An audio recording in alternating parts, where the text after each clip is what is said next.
Good morning. Happy Wednesday. Welcome back to the Daily Grind. I'm your host, Chum Change. This is live recorded. For anybody that might be new here, what we do is typically go over crypto news, check out the markets, and all of that. Happy Valentine's Day to anybody that cares, by the way. All right, let's see who's in the chat, and then we will go from there. Let's see. Mr. Crypto Frank, appreciate you, buddy. Mr. Max Voltage, good to see you. We have Lawnmower Man, Rob Mines, Carl Coate, Crypto Escort, Andrew Masad, my man, good to see you, buddy. All set. Luke, what's up, buddy? Good to see you this morning. We have Chris Hanley, Backwards Miner, Financial Failure. What's up, buddy? Good to see you. Good to see you.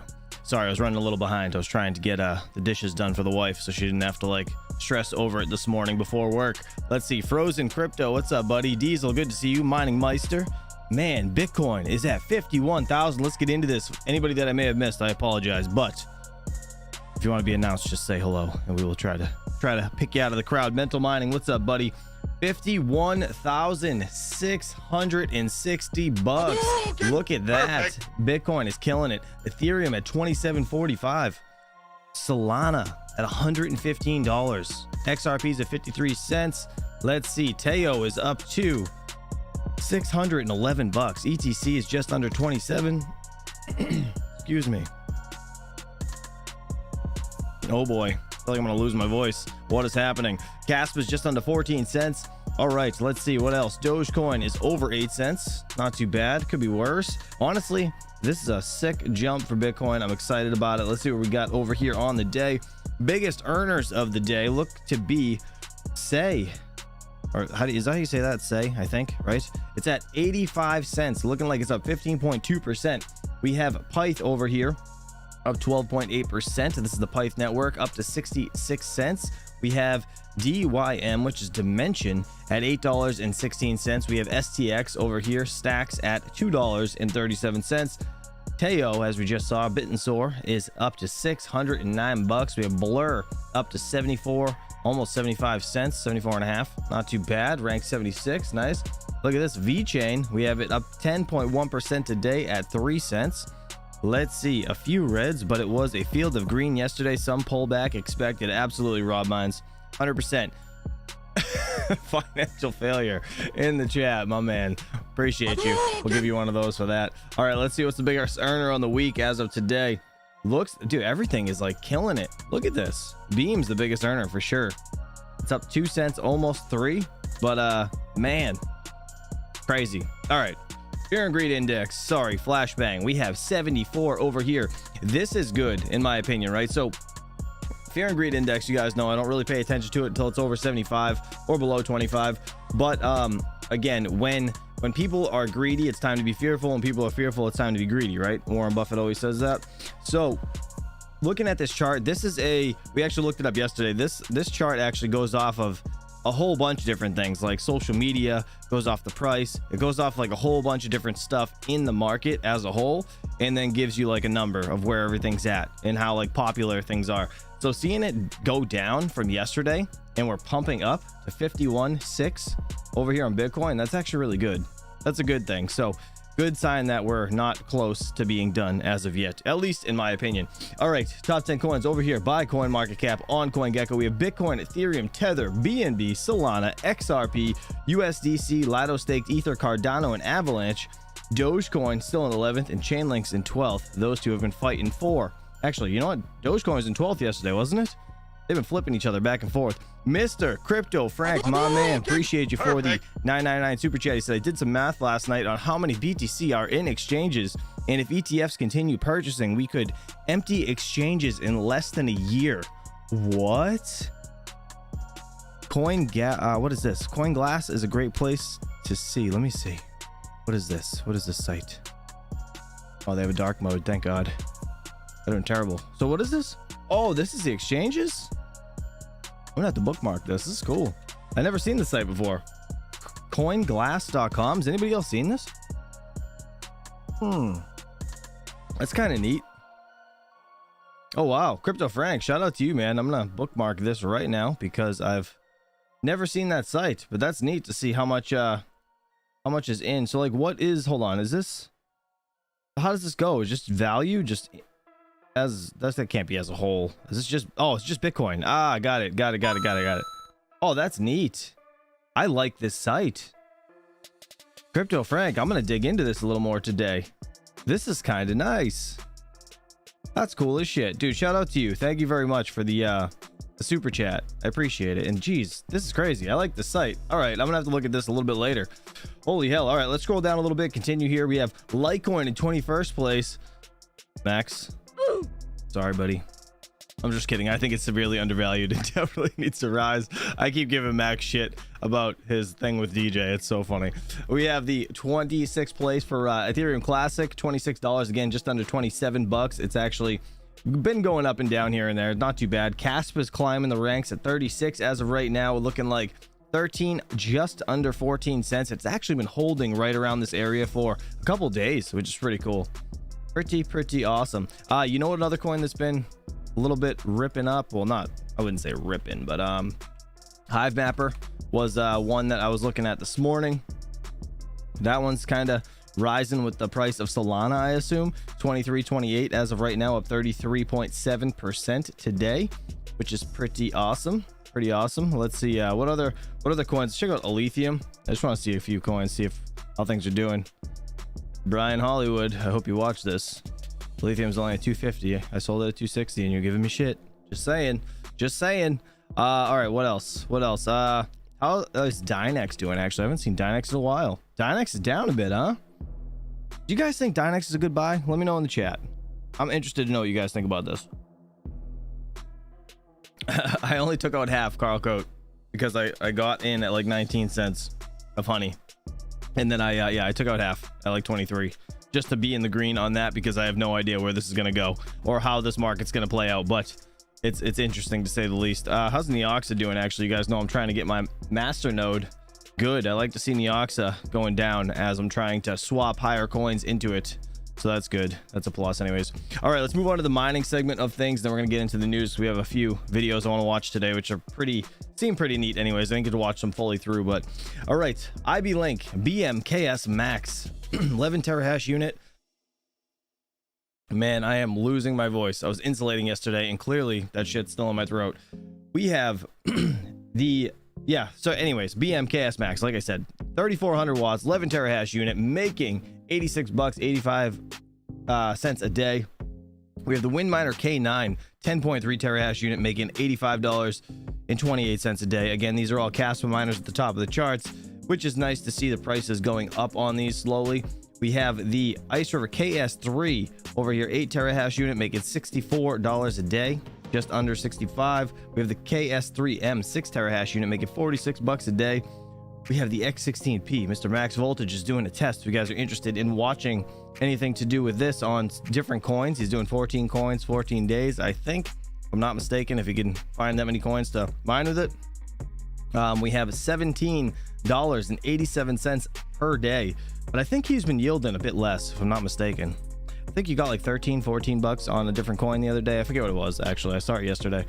We have the Ice River KS2 over here, 2 terahash unit, making $15.22 per day. Let's see, Superscaler K10 looks like it's still making the most with Carlson over here at $11 a day. Not too bad. The KS1 is making $7.61 a day. Not too bad. I think the Mining King actually sold his KS1 for 40.90s or something. I forget, but he sold it for something along those lines. We have the S19K Pro. My control board should be getting fixed on this thing. I have one of these down at Terra Hosting. It's 120 terahash Bitcoin miner. If you guys don't know, these Bitcoin miners can mine other coins, so it's not just Bitcoin, but it's only SHA-256 more or less. $4.23 per day as of right now, with the rise of the market, obviously, and this is all after 10 cents per kilowatt hour, if anybody's wondering. Bitmain Antminer L7, this is the merge mining Doge and Litecoin, 9050. I got one of these as well down there, making $4.21 per day. I actually have both of these going straight to unMineable for Neoxa as of right now, because I'm trying to get that master node, but I have been getting 20,000 per day, so it's been working pretty good. Should only be about 20 more days or so. We have the Ice River KS0 Pro 200 gigahash unit, making $1.57 a day. Everything's looking pretty good, actually. Everything's looking pretty good. I'll take $1.57 a day, or $1.50 a day, right? should be around there. It's only like 90 watts that thing pulls, so it's not too bad. All right, let's check out GPUs. Let's see. Max Voltage said, Chump decided to mine Max Chain for 2 days. How could I not? Yeah. When adding ZIL return, I am getting over $20 a day. Oh, hell yeah. Nice, dude. That's awesome. All right, cool. So you're merge mining those two. That's neat. Hell yeah. I didn't even know you could do that. All right, so we have the 4090. Looks like it's making the most on a lithium and Nexa. We have Pyron for the 4080 Super. That's weird, huh? That's weird. These two wouldn't be close to the same. We have the 4080. Looks like NXL, which is Nexilia. I think that's how you say that. I'm not really positive. And then Hyper and a lithium. And Hypera, isn't that the Re-Ethereum or something? Am I wrong? Is that the rebranded coin? I think it is. I'm not mistaken. I've never minded, but I think that's the rebranded one. They probably realized that was a bad choice in names. We have the 4070 Ti for Nexilia and Nexa. Interesting. Yeah, Nutella. Nutella. And we have in the chat, Mr. Geek of all Shades, good to see you, buddy. We have the 4070 Ti on Pyron and Nexa. 7900 XTX is mining Chlor. Chlor looks like that's on top of the charts. How's Chlor looking, actually? I haven't looked yet. And you know what? I forgot to email unMineable and see if we can get Chlor on there. It's 19 cents. It's been doing pretty good, huh? I know these charts suck ass, but it's up 8 cents from the other day, from like last week, 7 days ago, literally 7 days. That's crazy. Look at that. That's pretty decent, actually. That's really decent. All right, that's pretty much it, guys. Those coins are on the top of the charts. You can scroll down from there. All right, let's get into the news segment of things, and then we want to get into some videos. So let's first hear about some earnings. Nvidia's earnings numbers, rather, will continue to go up. Says Bernstein's Stacy Raskin, if that's how you say that. Guys, that like button, appreciate you for hanging out. Let's get into it. Bernstein's Stacy Raskin has a $700 price target on Nvidia, widely known as sort of the axe and chip stocks. Stacy, smiling at that. You know, you heard Christina's report on Nvidia, shares of which, amazingly enough, were even up today. We got earnings, what, next week, right? That's right, on Wednesday, yes. Yeah, so, I mean, what do they have to do to actually not just reward the market, but perhaps continue this kind of an upward spike? Look, you know what, Dan R, we'll look at Flux at the end of the show. Remind me, please. I forgot. They had like a little, a thing yesterday. There was like an AMA or, yeah, I think it was an AMA on Twitter and stuff. And it was actually pretty decent to listen to it. It was nice to see where things are going with Flux, actually. So, I mean, I think it's widely believed and almost certainly true that numbers for NVIDIA are going to go up, right? They are still supply constrained. And I know you talked about supply constraints easing, but they're still selling everything that they can make. Demand is still off the charts for their products. They can't make enough. And so the question really is like, how much are numbers going to go up? And it's sort of funny. You could almost argue like you want them to go up. Maybe you don't even want them to go up too much though, because that sustainability risk I think is the one where people have the most concerns. Is just the numbers have gone up so much, so quickly. You just worry like how long can that sort of thing continue? And the more the numbers go up, like the more it does fuel that potential worry. And I get it. At this point, though, at least for this year, I think we're fine. Like I said, I think they're still selling everything that they can make. They've got numerous new product cycles that are coming. So they got new products for the Chinese market. They've been shut out of. They'll have new products that can go back into there. They've got the H200 coming in Q2. They've got an entirely new architecture called Blackwell that comes in the second half. I bet pricing is going to go up again. I bet numbers, at least for now, are just fine. We need NVIDIA to tank so we can get cheaper GPUs. That's what we need. We noted yesterday Jensen's trip to the Mideast. It was in, I think, Abu Dhabi, the UAE. Is there another market now for sovereigns beyond just the hyperscalers that could represent something significant for NVIDIA? Maybe, yeah. And they've been starting to talk about sovereign purchasers, and clearly, like even small countries have a lot more purchasing power than the largest companies do, right? So yeah, he was in the Middle East.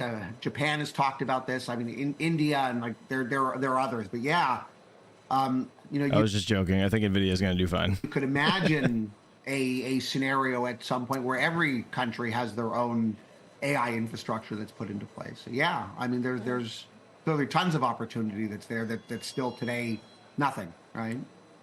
But on the bear side, on the bear case, which I know there isn't much of a bear case right now on this name, but China, speaking of sovereigns, right?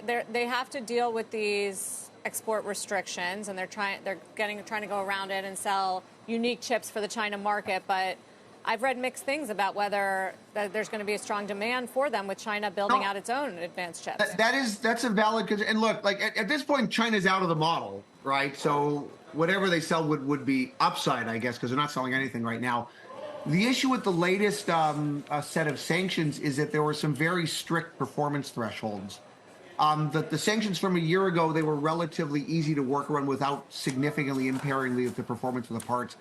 That is no longer possible this time. They have to very much drop the performance of what they're selling in order to make them legal. And at least on paper, there are Chinese alternatives that would have better performance from players like Huawei and others. The NVIDIA parts would have software compatibility with their software ecosystem that the Huawei and other parts would not.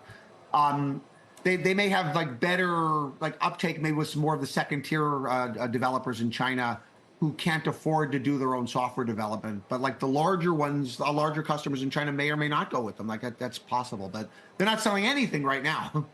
Right? They're completely shut out. So. Nice. Shout out to CNBC for that. All right, let's move on. We're going to listen to a little bit of, I think this is the Grayscale guy. Let me see. More than 1 month into the spot Bitcoin ETF trading. Here's what you need to know. Let's see. What is this about? Two questions. This is the, I think this is the Grayscale guy, or one of the Grayscale guys. And I hope he talks about the freaking interest rates that they're charging over there for their ETF versus everybody else's. But whatever, let's see what this is all about. Number one, how is the tracking? Are they accurately tracking Bitcoin? That's what the viewers want to know. And how are the flows? What kind of investor interest are you getting? So the tracking has been really remarkable. We've seen the Bitcoin ETFs really doing a great job of holding very tight bid-ask spreads, tracking the fund's net asset values very tightly, and we've seen a liquidity profile that has been indicative of what we anticipated. We've got a 10-year track record and over 1 million investors and over 20 billion in assets. Yeah, it is the Grayscale guy. Okay, I knew it was him. So we're seeing exactly what we anticipated. Are you happy with the flows? Because what I noticed, you had 26 billion. You were the leader of the pack. You had an existing fund. You converted in. I see about 6 billion in outflows. Not bad. Modest inflows into the rest of them. Are you happy with where you are right now? You've got about $20 billion from 26. Do you want more? How would you characterize what's happening? Well, when you're a leader in the market and you have the largest fund and you're the product that is looked to for the greatest liquidity and for both investment opportunity and also an access vehicle, you're going to see inflows and outflows. We've seen some outflows. We anticipated those outflows. FTX estate had to sell some GBTC that they held. That's not going into another product. We're really happy to see that the product is behaving as designed, tracking the underlying asset very, very tightly. And candidly, Bob, this product is brand new, and we didn't know exactly how it was going to work. It's working as designed, and we're really excited about that. It was amazing to watch the fee wars going on day by day. They kept cutting the fees. You still have the highest fees. They're charging 1.5%. That's a lot. Everybody else is 0 or 19, 20 basis points after 6 months. Are you going to keep that 1.5% fee? The fee is one component to a product, and it's one component to the decision track that an investor is going to make. When you start taking a look at 10-year track record and liquidity characteristics of the product, those are other factors that investors are going to pay attention to and prioritize. Look at these fees. Look at them. It's crazy. Hashdex. So what is this one? I don't even know what this is. 0.94%, but Grayscale, literally 1.5%. And you have Invesco, Wisdom Tree, Valkyrie, Franklin Templeton. Look at these. They're under a quarter or under. It's crazy. You can't go to a train station without seeing a Grayscale ad. I don't know. How much are you spending on ads? You seem to be in a blitz. Look, even BlackRock, like one of the biggest financial institutions on the planet, are only at 0.25% because they're not just trying to gouge their customers and fees. So I don't understand how Grayscale is going to survive. I'm sure they will, but it's weird. Are you trying to convince the country Selfish, that everybody should invest in the Bitcoin ETF? Look, seriously, anywhere I go, I see a Grayscale ad. ETFs have long democratized investing. They started with S&P 500 exposure 30 years ago. 20 years ago, they brought gold to market. This is another point of evolution and another point of maturity for the ETF market, bringing Bitcoin to the broadest range of investors in an equitable and transparent fashion. can you convince advisors to buy Bitcoin? There's a whole big program here right now where you're on a blitzkrieg to try to convince the investment advisory community that it's safe. Gary Gensler fired a broad shot across the bow when he admitted, okay, we lost the grayscale case, but folks, let me remind you, this is Gensler talking. You were required, if you are an investment advisor, to follow regulation best interest. That has a suitability requirement. That's a warning shot from Gary Gensler saying you investment advisors have better be careful about recommending Bitcoin and make sure it's appropriate for the people that you are advising. That seems to be a shot across the bow to you, saying you could get sued very easily. Yeah, there's a couple of things I would say about this. This is about pulling Bitcoin investing further into the regulatory perimeter. We respected the process with the SEC. Of course, we had a disagreement, but we settled that.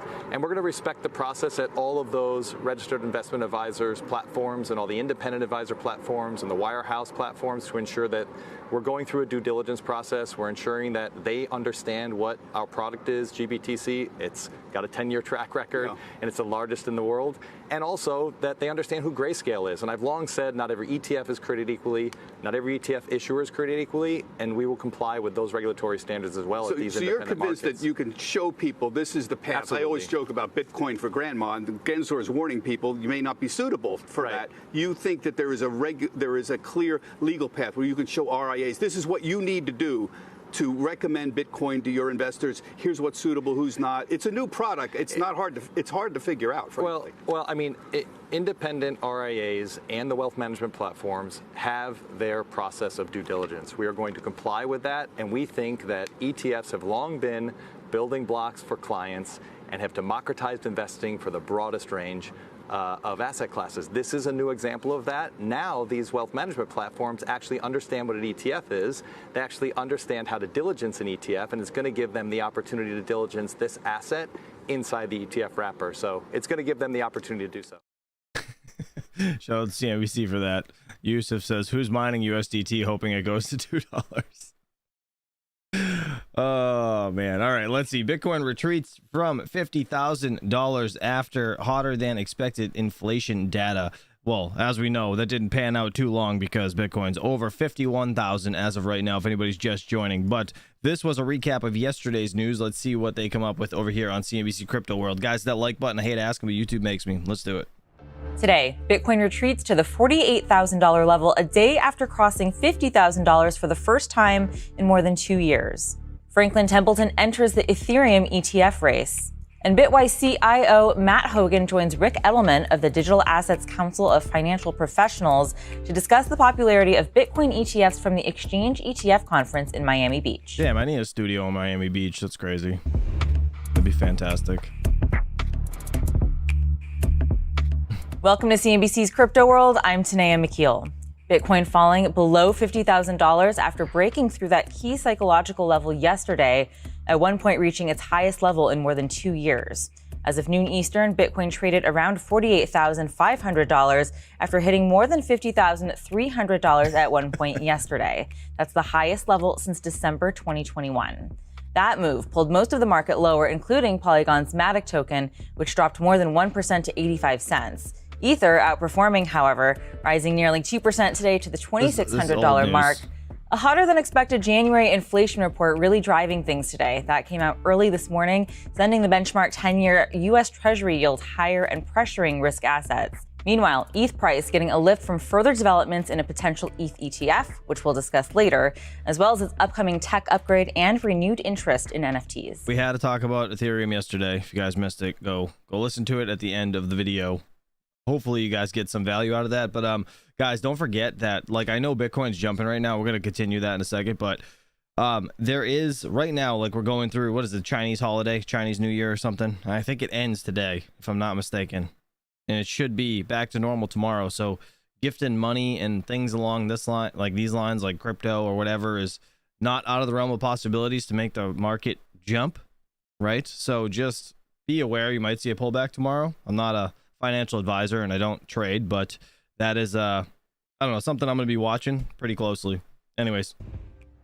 Okay, let's talk about the top stories. Michael Saylor, MicroStrategy's co-founder and executive chairman, discussed Bitcoin's moves higher on CNBC's Closing Bell Overtime yesterday when the cryptocurrency was trading above $50,000. He argued that the recent rally is indicative of the popularity of Bitcoin as an asset class. There's 10 years of pent-up demand. People have been waiting for these ETFs, and finally, mainstream investors are able to access Bitcoin. And I think that's what's driving the surge of capital in the asset class. And initially, there was a rebalancing as people were moving capital between the futures market and the miners and MicroStrategy and the ETFs. But following that rebalancing, I think the assets found its footing, and now people are beginning to realize that there's 10 times as much demand for Bitcoin coming in through these ETFs as there is supply coming from the natural sellers, who are the miners. Facts. And don't forget, guys, there is a lot of scams with this guy, Michael Saylor, right? He's a huge advocate for Bitcoin, and I reported another one this morning. Literally every single day this week, I've reported a channel that has Michael Saylor and MicroStrategy on the name of the channel that has like over 100,000 subs that they just hack, and they friggin' will put AI deepfake bullshit and have you guys send crypto to them, and yeah, they'll double your money in like 3 minutes. It's awful. It's absolutely awful. So I keep reporting them, but they're just gonna scam you. You send any money, you scan those QR codes that say send Bitcoin here. Like, don't freaking do that. All right. I know I have one on my screen, like on this one right here. That is for crypto merch. That is not like send me money. Okay. Just pay attention to things like that. If anybody's saying scan this to send me Bitcoin, it's probably a bad idea. Natural sellers, who are the miners. Next, the sentencing of Changpeng Zhao, also known as CZ, has been postponed until the end of April. That's according to a notice in Seattle federal court, which didn't explain what caused the 2-month delay. The former Binance CEO is a resident of the United Arab Emirates and has been ordered to stay in the U.S. after pleading guilty on November 21st to a charge of violating anti-money laundering rules. He is currently free on a $175 million bond. Federal sentencing guidelines $175 million bond. That's crazy. Suggest a maximum sentence of 18 months in prison for Zhao, but prosecutors have reportedly considered asking for a harsher sentence. CZ's lawyers declined to comment when asked about the postponement. Finally, Franklin Templeton has joined the race to launch an ETF tracking the price of spot ETH. According to an SEC filing from yesterday, the asset manager applied for a spot Ether ETF, joining BlackRock, ARK21 shares, and VanEck, as well as Grayscale, which is seeking to convert its existing ETH trust into an ETF. And the CIO of Bitwise Asset Management. What in the hell? I didn't mean to do that. My bad.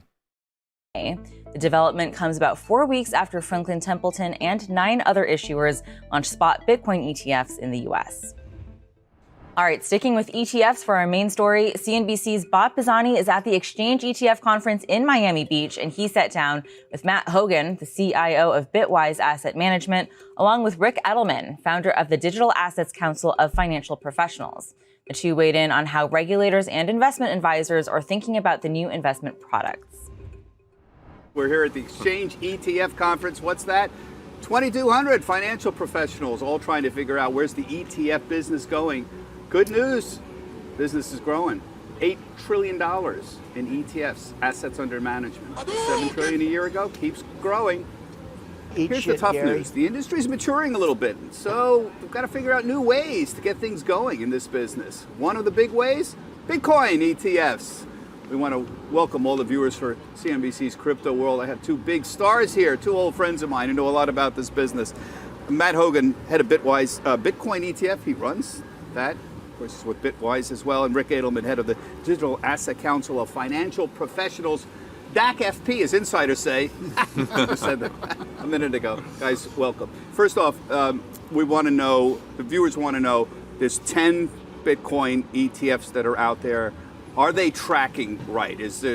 We all want to know, is this tracking Bitcoin properly? It's been 5 weeks now. What's the story? Absolutely. And not just yours. I mean, of course. Yeah, I'd love to talk about the Bitwise product, but more broadly, all of these ETFs launched, all of them are tracking properly. All of them are giving investors peace of mind.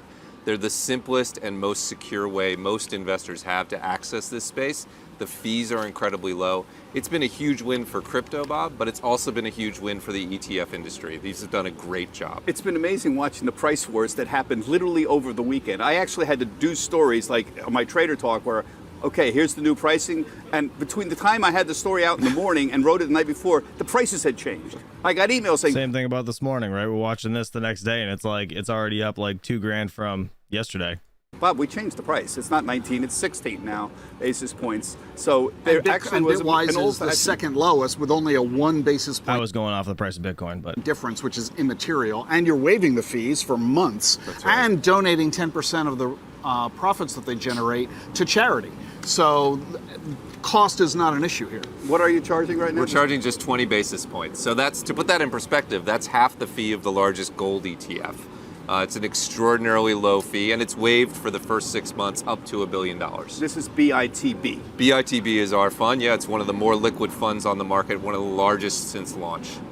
Now tell me about the inflows. From my perspective, I've seen, I think, Grayscale had 26 billion. I think they're down to 20 billion. So there's been 6 billion in outflows, which makes some sense going into the other ones that are out there. But are you attracting more money independent of that? Are there other people investing? There's net inflows at this point of pushing $3 billion.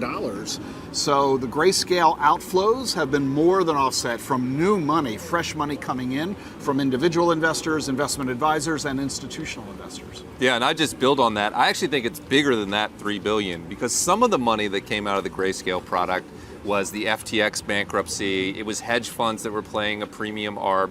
If you're thinking about how much new investors are coming into this market, I think the number is closer to 5 or 6 billion. It's the largest ETF launch in history. I think it's a huge success. And this is really only just the beginning. I'm anticipating that by the time we get to the end of 2025, we're talking 2 years, we're going to see total inflows of more than $150 billion. We're only at 5 right now. And what is going to propel? That's a big claim. That's a big number. What's going to propel that? It really isn't all that big when you do the simple arithmetic. Individual investment advisors, independents, those that are operating their own firms, collectively manage around $8 trillion in assets, and 3/4 of them in every industry survey done by DAC-FP as well as by Bitwise all show that 3/4 of advisors say that they're going to allocate to these ETFs, and that their average allocation is going to be about 2.5% of assets.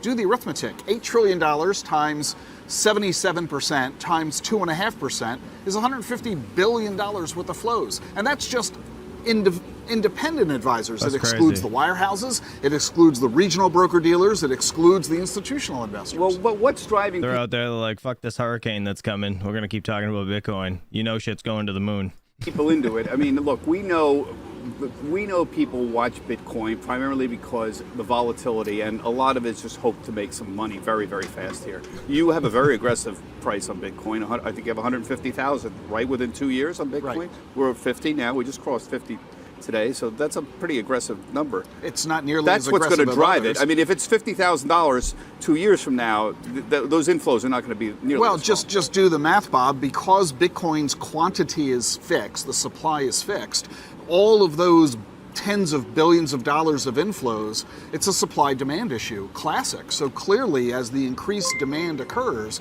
in a limited supply environment, it can only translate into a rapidly and exponentially higher price. I would just add, Mr. Solar Miner with the 5 gifted subs or memberships. Thank you very much for that. Appreciate it. Let's see who got them real quick. Nick K, Automatic Beats, Scott A. We have Power Mines. And wait a minute. Solar Miner was gifted a membership by Solar Miner. That is hysterical.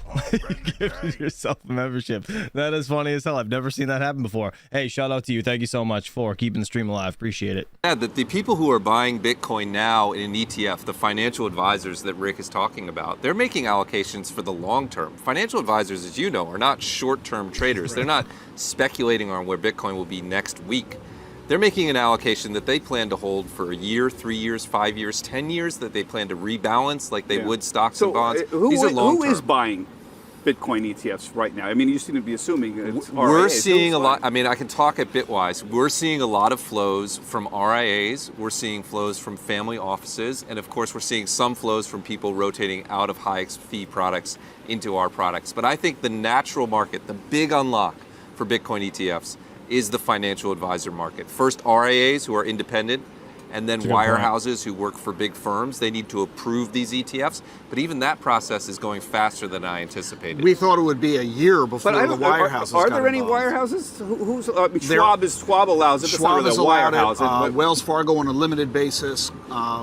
Morgan Stanley on a limited basis, and this is going Limited basis for now. going to expand as they grow more comfortable with the product, as asset flows are there, as they become more comfortable with the trading spreads and the accuracy to Bitcoin's price, and as they continue to see client demand. I mean, if they're in the business of collecting assets under management, and if they've got a big pool of investors who want to buy the product, they're going to provide it to them. And yet, I talk to RIAs here, and I hear some of them say, okay, this is the first real product, a spot Bitcoin ETF that's a true bridge between crypto and the professional financial community. So there's the plus. But then I hear guys saying, Bob, I'm not sure how I can legally recommend this.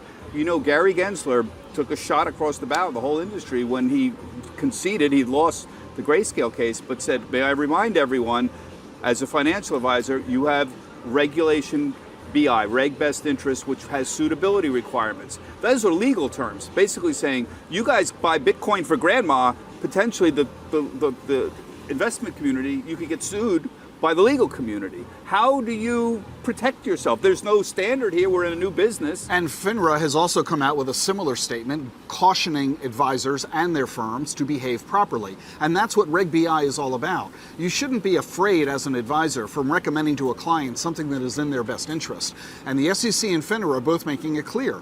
Do your job. And if you do that correctly, if you document your recommendation and you ascertain which client it's suitable for and appropriate and in their best interest, and the amount of allocation to the portfolio, and you have the proper disclosures and disclaimers so that the client is making an informed decision, there is really nothing to fear any more than you would any other investment allocation. So you run the Digital Asset Council of Financial Professionals. This is essentially your job, right? Are you doing seminars for RIAs about this is what you need to do to recommend Bitcoin for grandma? I'm being a little facetious, but you get the point extensively. here. A big part of our CBDA designation, Certified in Blockchain and Digital Assets, has extensive coursework on regulation and compliance. We do a lot of consulting to brokerage firms and independent RIA firms, teaching their compliance officers how to write the rules and the internal policies, how to train their advisors so that they are compliance safe and they don't have to worry about a regulator coming in asking difficult questions. It is relatively easy, and the new Bitcoin ETFs have made it easier than ever to safely, from a compliance perspective, allocate to this without worrying you're going to run amok or run off the rails for fear of regulatory intervention. That's actually funny as hell. You guys are all talking about it in the chat. The trees are moving like crazy, and these guys' hairs and jackets haven't moved at all. Confident that we'll have some path that makes this easy, that there'll be a legal standard that'll evolve here where RIAs aren't going to be terrified they're going to get. Could you imagine if they were just in front of a green screen? It'd be like the worst green screen ever, though, to choose. By the legal community. Absolutely, as Rick mentioned, they're already educating themselves, they're already doing the work, and many of them are already allocating on behalf of clients. A lot of it comes down to right-sizing the portfolio allocation, making sure it's available to the proper set of clients. But you can absolutely do it. You're going to see it from the largest institutions to the smallest. They're going to find a way. Yeah, that's a good point. That's a good point. Mr. Andrew Masadi said palms move with little wind. I agree, actually. All right, I just want to show you guys this real quick. So moving on to the videos of the day. Shout out to CNBC for that. Actually, did I hit the like button? I did. All right. Just checking. All right, so this is I just want to show you guys the beginning of this because this is what DJ wants to do at the beginning. His like when Bitcoin's like going nuts and all the screenshots he takes and stuff. But like just watch the beginning of this. This is like an epic intro, and we're not going to get into the TA, but I did put the full link in the description below if you guys are interested in this guy's video. All right, yes, the title is correct. I'm right now going all into Bitcoin. I'm going to buy here Bitcoin on Binance. I'm just going to market buy here. This is the last stable coins that I have actually. Got 150. Imagine if you just had 150,000 USDT. USDT left. Let me just go all in. Wait, is that 150 or 150,000? I think it's 150. We just bought Bitcoin. I'm not sure. And I am right.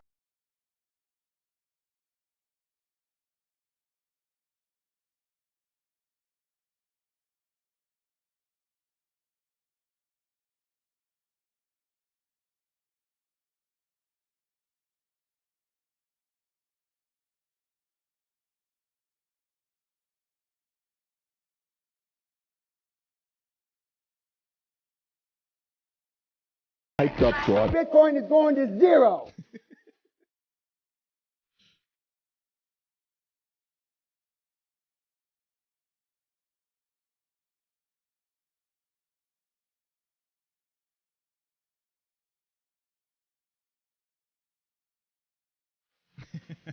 It's the best beginning to an intro ever, like his TA intro ever. So good, so good. This is Team Underground. If you guys are interested, go check out his video. I just thought that was a great beginning to it. So if you guys are interested in the whole thing, go check it out. But it was a video from yesterday. All right, Crypto Zombie dropped one yesterday as well. Bitcoin, this is absolutely effing mind-blowing. Buckle up, it's about to get intense. Let's do it. The alarm's good for Bitcoiners. If you think about what's happening right here, Wall Street's getting an intelligence test. If you paid attention in Economics 101, you're going to pass this test. There is... I didn't notice the Bitcoin is getting bigger. Hundreds of millions of dollars per day flowing into these Bitcoin ETFs, and there's only about $40 to $45 million of net new Bitcoin being produced. So there's 12.5 times more demand than there is supply being created every single day. If there's that much demand and that little supply, the price has got to go up to accommodate everyone. And so my guess is that we're about to see Bitcoin continue to grind up over the next couple of weeks.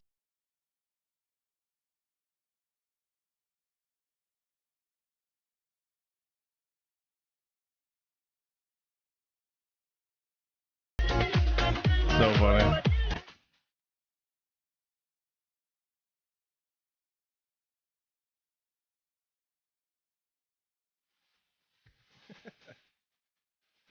Oh, this is great.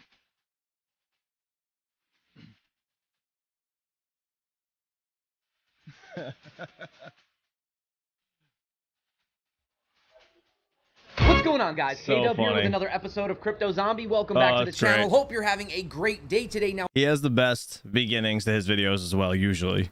Bitcoin finally got over $50,000, meaning it's pretty much the highest price that we've seen in multiple years, definitely the highest price we've seen this year. But interestingly enough, and this is exactly what we were talking about, if you actually have a look right here at this parallel channel that So again, it's now at 51,000, you guys know, but this was at the pullback point yesterday when it broke over 50 and then came back down to 48. So bouncing around, and again, with the exception of this bear trap down here, you could see that this is the exact area that we were looking at. And as you can see right now, we wicked slightly above it, and look at where that candle closed right there. Exactly right now we're literally like above this channel though, right?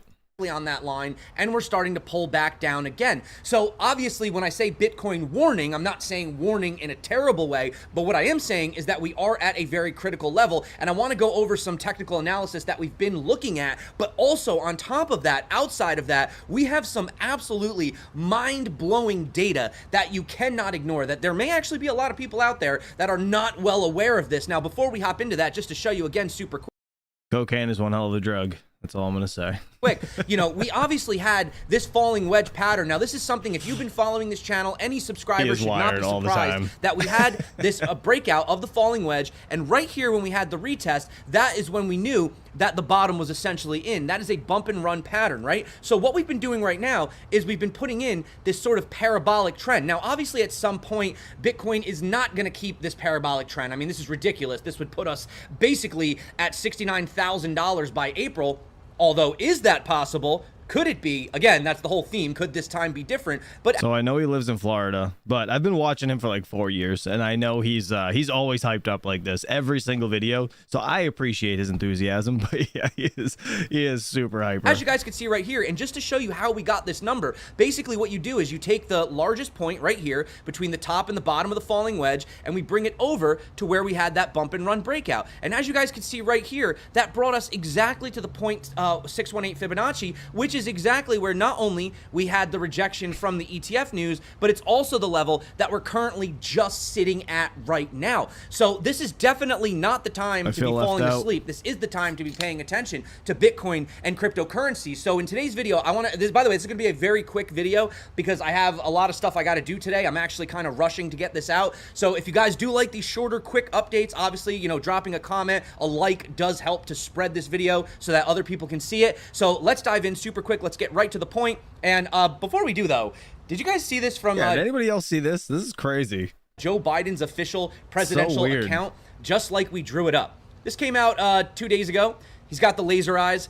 I don't know if that's a Bitcoin thing or not, but there was some speculation. Anyway, though, so really... He's dirty as shit. Of course, it's a Bitcoin thing. Quick, guys, the thing that we have, and then we'll get to the. I want to play a few video clips for you. But you can see right here that the stocks are also at the top of their parallel ascending channel right here. And again, you know, I mean, these channels are so simple. You know, you can draw these. I mean, a 5-year-old could draw these, and you can see that we are hitting that resistance. Now, is there that possibility, you know, that the stocks could come down and retest the heartline? Well, something interesting is this is also coinciding with the fact that we had the CPI data come out this morning, and you can see right here that we did have the DXY attempting to pump basically to the top of its falling wedge pattern, right? Now, I don't anticipate a breakout for the dollar personally. Maybe there's a bit of a fake out. I do anticipate that the dollar will eventually continue rolling to the downside. But, you know, getting back to Bitcoin, just to point out, you know, again, the last time that Bitcoin was at these levels, with the exception of the little area where we had that fake out pump into the ETF, the last time was back here on October 3rd of 2021. Obviously, after that, this level acted as resistance, which is why it's such an important level. But you could see that from this point, Bitcoin got to its all-time high in just 17 days. So that goes to show you how quick the price can actually start moving at these levels. And we were able to get there in 17 days without an ETF, without the institutions, basically just on retail speculation, right? So this is why we're saying it could get even more aggressive, right? But we're not out of the water just yet. We're not out of the woods just yet. You know, we obviously do have this this parabolic, advance, I guess if you want to call it. There is always the possibility that we could fall out of it, but, you know, all that would essentially really do is, you know, just have you kind of, you know, move the channel to somewhere else, right? Because you can really just adjust these wherever you want. That's why, you know, a little bit subjective, you know, parabolic channels, they break them, they form a bigger one, break them, they form a bigger parabola. But the biggest problem, again, is just the very simple, basic resistance and support, right? So back here, when we had this candle on the week of February 8th, you could see that acted as our resistance. And then right here, it acted as our support. And obviously, it acted as the biggest resistance right here before the massive breakdown. So that's why this level is so imperative, right? Now, obviously, if we don't get above this level within the next week or so, then I do. And it's funny that he said next week or so, and then, you know, this morning we're actually above it, so it's literally the next day. Think we're going to have some kind of a pullback. You know, we could pull back anywhere to the $40,000 to $44,000 area. Although I would be kind of surprised considering that there was this much area. We had all these weeks right here of accumulation within that range. So realistically, what you'd be looking for after the breakout would be just a very simple retest down to about the $44,000 area, right? So again, I wouldn't be getting too concerned over this because according to the Lux Algo indicators right here on the oscillators, we have about an 82% strength, trend strength, which basically means that there's an 82% chance, according to statistics, once we get above these bands, that we're going to stay in this trend. So basically what I'm trying to say is, could we have a potential pullback to 44,000? Very possible. 40,000? Still possible, not as possible, but, you know. Again, just to like reiterate what I said about the Chinese New Year, don't forget they gift money and stuff during the holidays, and I think today's the last day, so we might see a pullback tomorrow, who knows, but it is you know, we're over 51,000, and yesterday we were at like 49 when he made this video, so short term. But again, we could just keep going. As I said, there's an 82% chance we do continue breaking out to the upside, and we have seen that once we do get above these EMA ribbons, we do tend to stay above them for quite a long time. So super quick TA, just trying to get it out of the way. We need to hold above this level. Roughly, we need to basically stay above 48,600, and we need to close above that this week. If we do close above that level, the next target we talked about is $55,000, okay? So that's again, we're not really in no man's land anymore. We're a little bit more in the bullish area, but we still don't have that full-on ultimate super confirmation that we're going to continue to the upside, right? We still need a little bit more time to potentially dance around these areas or even retest that $44,000 area. But this I'm super pumped about Bitcoin being at 51,000, right? But at the same time, it's like bittersweet because I really wanted to see it go back down to 30 before it jumped up again, because I did want to buy a full one again or another one, right, just to have in the portfolio. But I mean, hey, listen, take the gains as you can get them. This is the thing. So we talked about the $55,000 area. Apparently, I'm not the only one that sees it, because there are a lot of people that are currently short right now. And what's kind of crazy, I'm not saying you should or shouldn't be short, that's up to you. But if Bitcoin was in fact to hit $55,000, we would have $800 million worth of shorts that would be liquidated. That's insane. And, you know, sometimes when you have a lot of people starting to go in one direction, you will get a short squeeze, right? Yep. And what will happen is then you get these God candles, right? That basically liquidate all these shorts. They reset all the fundings and all that. And that's kind of where you find that equilibrium. So I would just be careful, considering that there's a lot of shorts starting to pile up right now. Yeah, and they got wrecked this morning.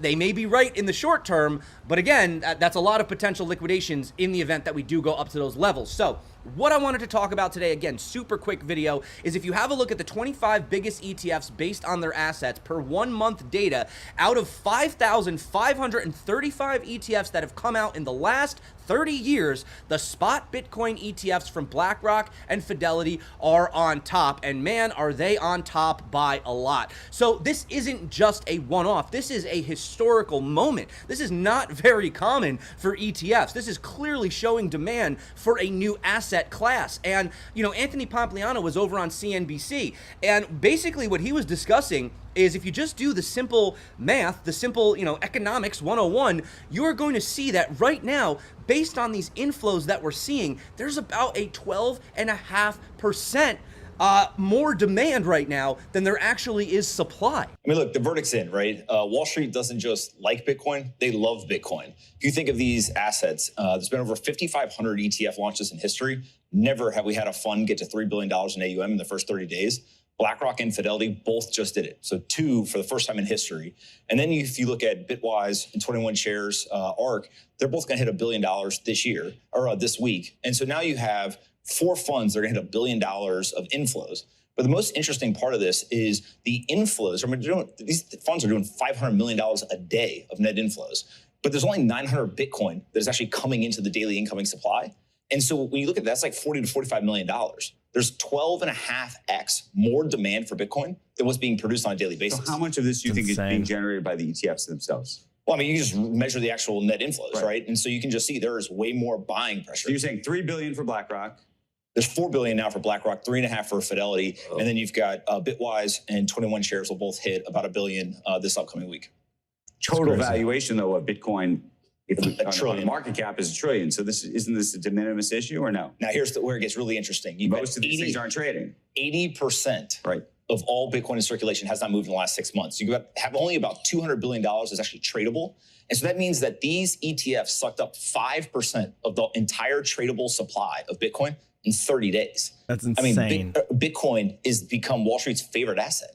And the other thing that you have to consider is that this extends far beyond just the simple ETF products alone, right? Obviously, Fidelity Canada is saying 1 to 3% allocations in their own baskets, and this could have a trickle-down effect, a snowball domino effect into many others as well. Well, look, the world is changing for sure. I mean, last year, the NASDAQ was up 50%, right? And so there's definitely these big moves that happen in the traditional markets. Bitcoin, obviously, is that on steroids. But the other thing that's now starting to happen, Fidelity just came out, and they've got a fund. It's an all-in-one fund out in Canada. And they're going to put 1 to 3% of that fund into the Bitcoin ETF. And so what you're going to start seeing is not just direct inflows into the Bitcoin ETFs, you're going to start seeing them putting Bitcoin into all of their funds because it, from a risk reward standpoint, drastically improves the performance of these portfolios. And they're going to start to realize if I'm lagging indicators, if I'm lagging performance, if I put a little bit of Bitcoin, 1 to 3% into this portfolio, it's going to enhance my returns. Bitcoin, I think it might be good if it stayed at 47,000 for a year because then people wouldn't worry about buying a pizza that's worth a Mercedes 2 years from now.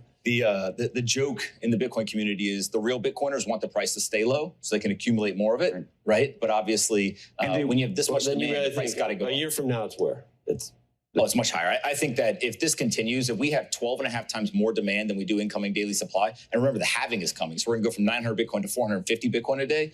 I mean, this thing's going back to its all-time high. It's pretty much guaranteed at this point. So it's really not that hard to see why Bitcoin has been doing well. Now, obviously, the technicals are still showing us that we're in a good area. We're not in a bearish area. We're definitely in an uptrend. We're in a bull trend, but we are getting to that spot again where if we can't break above, you know, that 0.618 0.8 Fibonacci and hold above it for a lengthy period of time, then you may have some of these people starting to sell, right? I mean, people are going to take profits on the way up. But as I've been saying, even if you do get some of these dips, 44, 40K, are we going to go lower than that?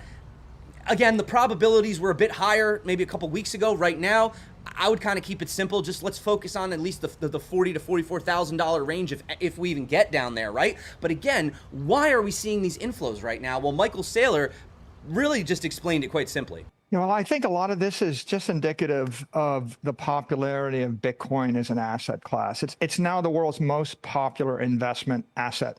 It's novel, it's digital, it's global, it's unique, and it's uncorrelated to traditional risk assets because it doesn't come with exposure to any given country, currency, company, quarterly result, product cycle, competitor, not to weather, not to war, not to an employee base or supply chain.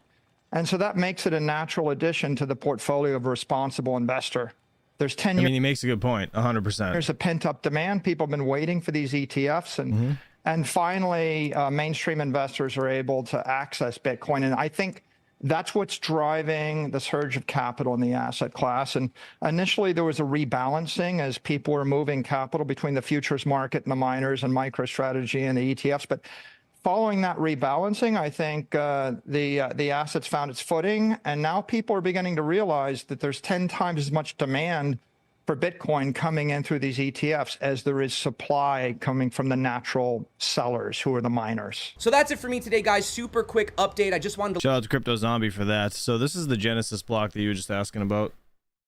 The one who was. So this is the Genesis address. It is owned by Satoshi Nakamoto and it contains the unspendable 50 Bitcoin mined from the Genesis block. It looks like there's 99 Bitcoin in here. Honestly, I've never been here personally, to be honest. But there is a lot of just random little shits in, right?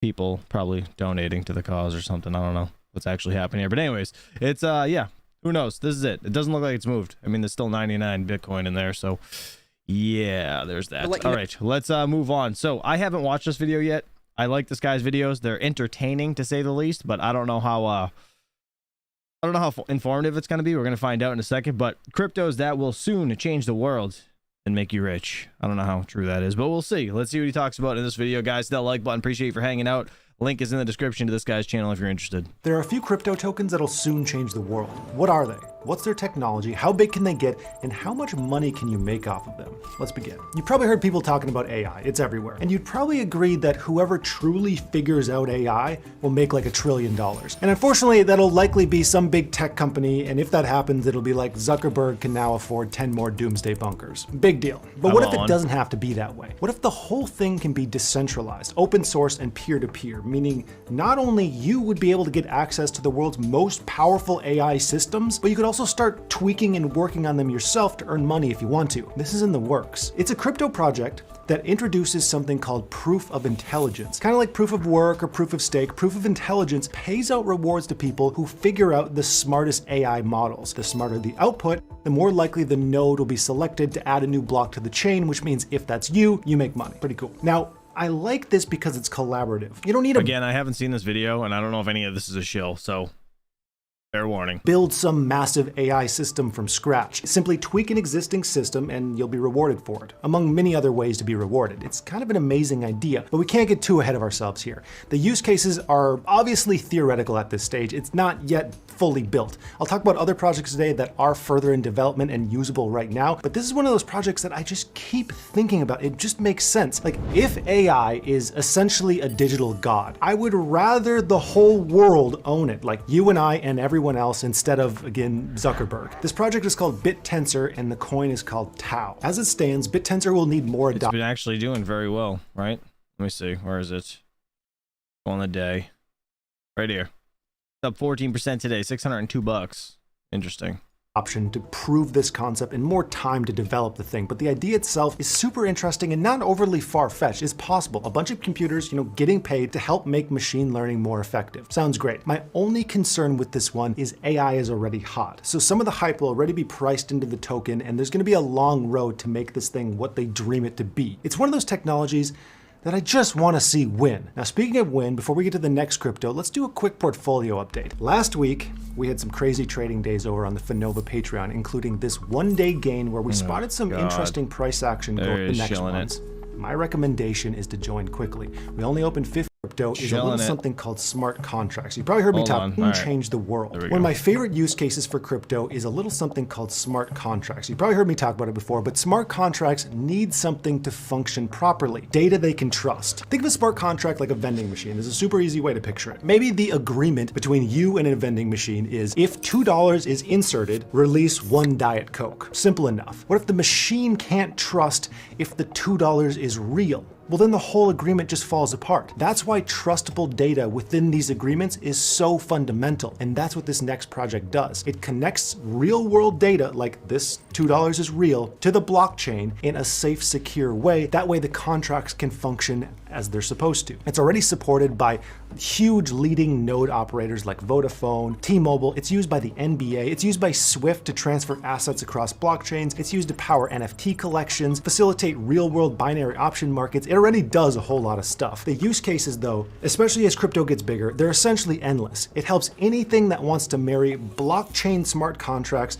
with real-world data and real-world events, and just makes the whole thing function as it should. What I like about this is it just makes sense. It's needed, it's not overly far-fetched, it already works. It's simply a technology that provides tamper-proof smart contracts. Really, what's not to like about it? The project is Chainlink, with their Link token. Crypto analysts suspect it could reach $20, but I mean, even that I think could be potentially short-sighted. They've been around for a while, and it's just mind-boggling if you think about how big this project could be if you just theorize, like, if eventually everything could use some form of blockchain technology for increased security, this thing could be a massive piece of infrastructure for everything. Now, does anybody own Chainlink? Anybody here? Put a 1 in the chat if you're into Chainlink.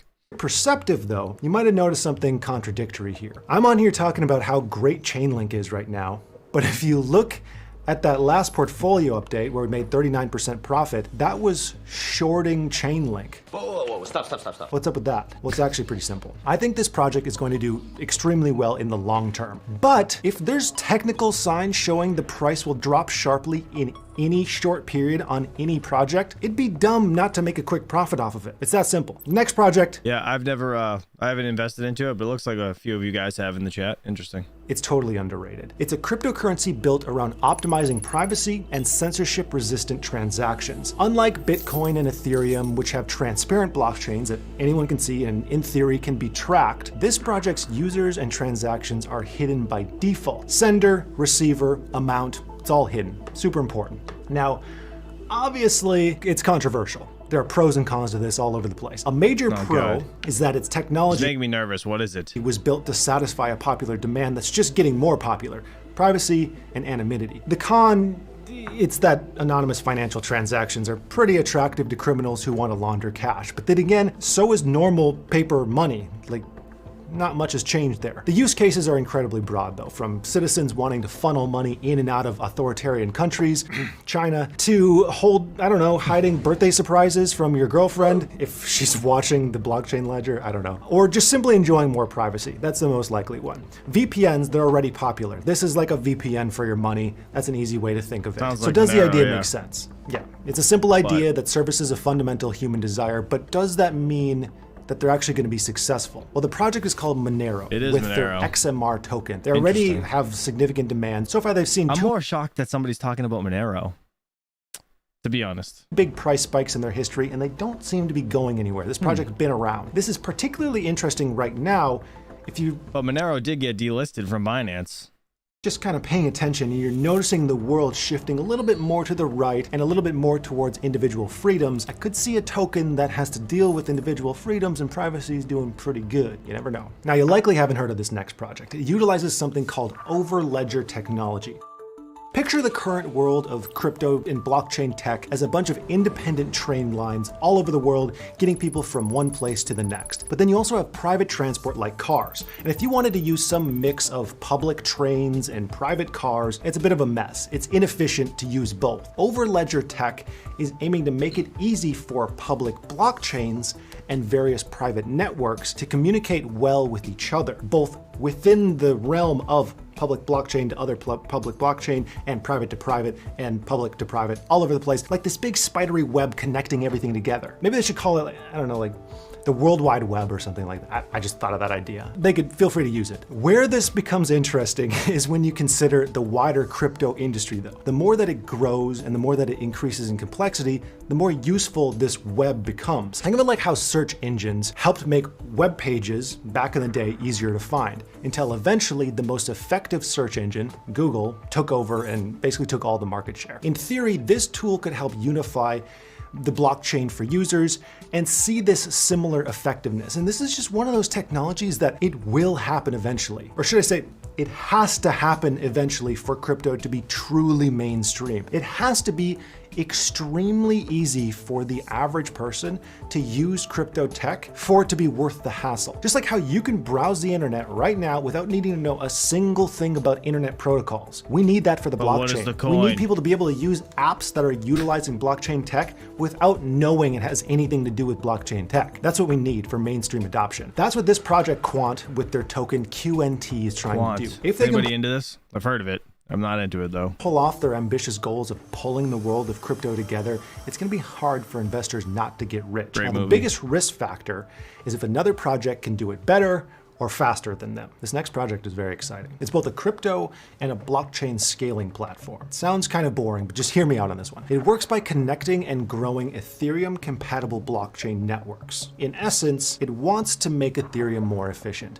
unclogging all the junk and helping it expand in size and security. And this is great because Ethereum is pretty interesting tech to build off of. It handles financial services already, games, virtual worlds, all kinds of stuff. It can do a lot, and it's seen a ton of success already. So this project has chosen a solid base of success, but its own tech is where it really shines here. It builds side chains off of the main blockchain. This bundles transactions together, it helps scale Ethereum and helps scale smart contracts built on the entire network. In short, it makes Ethereum capable of doing more. If you can do that, you can make money. Its main chain is proof of stake, where users can stake tokens to validate the network and earn money. That's great. The reason why I'm a fan though, is it takes something people already use, Ethereum, and then makes it better. This is a classic model in business. What's something people are already willing to spend money on? How can you make it better? Chances are you can make some money. As long as Ethereum remains popular and useful, a service like Polygon and their token Matic will always have use cases. That said, it is dependent on Ethereum's continued success, which some might see as a weakness. The good news though is that Polygon has been around for a while, they've proven themselves, and they have a big base of users. But how big could it get? I'm pretty optimistic about Ethereum's growth, which would obviously help Polygon, and it's already seen big name users like Fox Corporation and HSBC using their services. The price, as of recording this, it could change, it's floating around 81 cents. But if Ethereum keeps climbing as it did last year, this could give Polygon the nudge that it needs to just make some massive gains, especially as all of these techs just start getting tied together more and more. The next project has some big swinging dicks involved. Oh my God, that's not your leg. Google, Hitachi, Dell, LG, Boeing, Ubisoft, I don't know how to say that. They're all in their governing body, but why? The answer is the tech. This is the only public ledger run on what's called Hashgraph consensus. It's a faster, more secure alternative to the blockchain. Like, it's an entirely different version of that kind of technology. It quickly validates transactions, it maintains a high level of security, it has like 10,000 transactions per second throughput, and it provides unchangeable and verifiable event logs. The aim here is greater transparency, greater trust, and the underlying idea, it seems, is to provide a stronger alternative to main blockchain powerhouses. But back to the companies. It might have scared you a little bit seeing all these huge companies behind it if you're anti-big corporations, but I mean, listen to this. Hedera is designed so that no one company has control over the whole network. It's decentralized. They all have a say, sure, but none of them have the main say as of right now. Yes, they could all band together and control it, but honestly, that's the case for basically every public market or asset. So the real question is, does this tech make sense? I think so. I like the idea of a different kind of public ledger. I actually like the idea of how their governance works. It's a cool experiment, and I'm just interested to see how this shakes out. Competition is good for Web3 as a whole. We need people throwing new ideas in the system and tossing cash at those ideas. But will Hedera and their coin HBAR make money? HBAR has seen better days. It peaked around like 2021, 2022 before. No, I've been hearing a lot about HBAR recently. Is anybody into HBAR? falling. Now it's started to rise again. It's been adopted for projects by LG and Standard Bank, but I think it's gonna need something bigger, something louder, something more successful to really get this project rolling and driving the price up where we want it to be. Maybe this is a chance to get it cheap before a huge spike, but to be honest, I'm pretty torn on this one. This next project won the MasterCard Lighthouse Finitive program, which aims to find fintech unicorns. But why? Well, there are board. I don't personally have any, but it's let me see real quick. Let me see. It is over here. It's on this. It's pretty close. It's on the top 100 somewhere, right? I could just type it in. Ah, there it is. H-bar, Hedera, right here. 8 cents. 8.3. It's ranked 41. $2.8 billion market cap. Could be worse. Borderless banking fintech platform that aims to provide secure banking services for literally everyone, like the world. They use this microservice architecture, which is super adaptive, meaning they can offer tailored digital finance solutions for you, for me, even for businesses. This is huge. They offer solutions. This is a different crypto. This is an H-bar he's talking about, I don't think. Solutions that provide regulatory compliant blockchain infrastructure, which is a must for any company trying to use this kind of stuff, and gives them a safe in to this digital landscape. Like, if you have a company who wants to do this, that's how you do it. On the consumer side, they've got a whole bunch of crypto trading tools, banking tools, portfolio management, peer-to-peer payments, all kinds of stuff. Use cases are extremely broad here, from a banking app in your pocket to trusted business solutions for multinationals. And again, they won this award, which is a nice touch and puts some respect on their name. But how do you make money from it? The project is called Fidium, done with their token Phi, or Fee. Fidium? I never even heard of that one. You guys hear of that ever? It's called Fidium? Is that what he said? Or is it? Climbing since December. But how big do I think it'll get? I'm actually pretty optimistic about this one. I like the idea. I want it to succeed. I've thought about starting my own bank because I've seen similar problems in finance that crypto definitely can solve. But my biggest concern in crypto is overbearing regulations. That's a major risk to projects like this. If governments stomp down on crypto, it's going to severely hinder growth in the short run. To understand the full picture of what banks and regulators are up to, it's crazy. You have to watch this video on screen. That's all. Love you. No. All right. Done with that. All right. Into the recap, guys. Sorry. I wanted to see that video because I haven't seen him drop a video in a bit. I think he has, but just in general, I wanted to see what it was all about. But yeah, no. Fidium, I don't know anything about that. All right. Let's see. Bitcoin still holding over 51,000. Look at this. Almost 51.7. Crazy. Ethereum's pumping. As you guys know, 2761. Looks awesome. Everything looks freaking great. Everything looks great, to be honest. Kaspa back over 14 cents. Look at that. Just took a little stream and we got there. Nice. Nice. Everything's looking freaking fantastic. This is crazy. This is DYM. It's killing it over the last hour. 5.8% up on the last hour. Nice. Damn. All right. Let's see. Let's check out Flux, actually. Dan R in the chat. How's Flux doing? Flux actually had a decent AMA yesterday, which was kind of neat listening to them talk about it a bit, what they've been into and what's been going on. Doing pretty good right now. 65 cents. Not too bad. Could be worse, right? Unfortunately, I sold out early to buy my KS zeros. It's paid off, but it's maybe it hasn't. I don't know, actually, with the pump. Now that I'm thinking about it, probably not. Probably lost out. Definitely lost out. Oh man, let's see. Maher took some time off. He got jacked. Oh, I saw that, Shakester. Yeah, I saw that. Yep. He was walking his dog and he got robbed at gunpoint. Yes, I saw that video, or when he talked about it, rather. Neat. Very neat. Let's see. All right, let's see what else. What other coins you guys into? Actually gonna get out of here in a second, but how's this Crow coin doing? 9 cents. This one's kind of been like riding along with Doge, to be honest. Nuts. 9 cents doesn't really move too much. See, over the past year, had a low about 4 or 5 cents. Now it's back to 9. Nice. I wonder how this is doing. Does anybody use crypto.com actually? Any of you guys? I am not into that, but I don't know. Let's see. All right. Yeah, let's get to 100 likes. Mr. Randy, appreciate you, buddy. All right, we're going to be rating Miss Randy Hipper in like right now, actually, but she's going live in like 15 minutes. So hopefully you guys go over there and show her some love.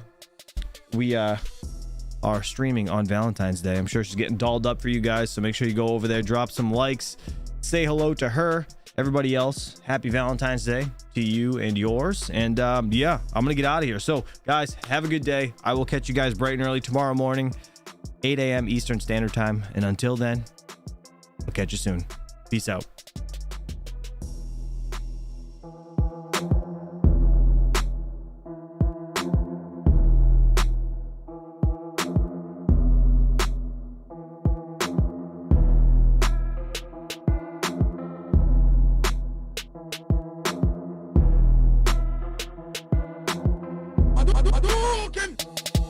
Perfect.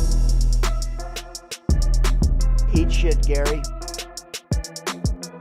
You are a loser. You always lose.